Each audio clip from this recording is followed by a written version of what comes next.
We are back, and this is going to be a rather short tutorial because I don't have a stand to hold my camera so that I can be hands-free and do all this. So I'm doing this video in segments. If you notice right here, I have picked up my stitches for my gusset, and I picked up 18 stitches along each side of the heel flap.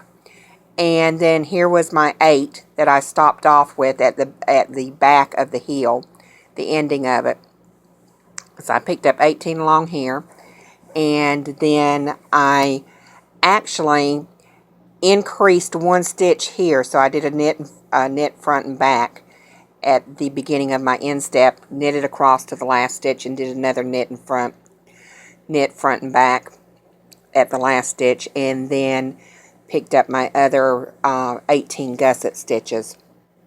Now I picked them up this time with a needle, a crochet hook, and I'm not sure what size this is. It is a small one, and I cannot see. Actually, it does not have a size on it. It just says it's made in the USA, but it had a nice size hook to make things easy for me, so I used it and then transferred them over onto my needles, because sometimes picking up your stitches for your gusset is a pain in the rear end, to say the least, and it's just easier to do it with a crochet hook sometimes. This yarn is Toe Footsie's yarn. I picked it up through Yarn Zone. It's the first time I have ever used it. The colorway is Pernicious. It's self-patterning. I like it a lot. It has a lot of stretch to it, which I was really surprised, because it's wool content, but it didn't have any nylon in it. What it does have in it, though, that I've never known of before, but then I don't know everything, is that it has shrimp shells as part of the yarn fiber content, and I'm assuming that that's what helps give it some of its stretch. So anybody who is allergic to shellfish may want to be careful with this. I'm not saying that you will break out, but I'm just saying be aware that it does have shellfish shells in it, the shrimp shells, and I wouldn't want anybody to get an allergic reaction and end up at the emergency room. Now, what I did was I did my pickup of my gusset stitches and knitted across, and then the remainder of my gusset stitches, and then I knit 2 complete rounds. I know typically you only do 1. I did 2. And the reason why I did 2 is because this heel is pie-shaped, so to speak, or maybe a little bit of a V, but it has a tendency to where the gusset isn't very deep in the foot, and I like having a deeper gusset. So I did 2 rows of just knit totally around, and then I came on my 3rd round, I did my knit 2 together on my last 2 stitches of my gusset round. So when I got to stitch 16, I knit 17 and 18 together. Then I did the back of my heel, the 8 stitches, went back, and then did my slip knit on the other side of the gusset, so that my stitches are leaning in the appropriate directions. The other thing is everybody talks about, how do you do a magic loop? What size do you use for the cables? These are my Hayas, and they're 47 inches long. They're a size 1 needle, and I really like them, and I work predominantly on 47-inch long cables. That's the number that you usually use when you do 2 at a time toe-up socks.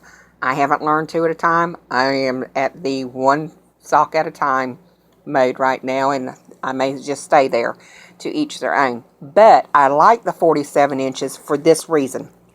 I have my little stitch markers at the beginning of each row I've got things blocked off. I've got my 18 stitches here, my 8 here, my 18 here, and then my 34 now on my instep.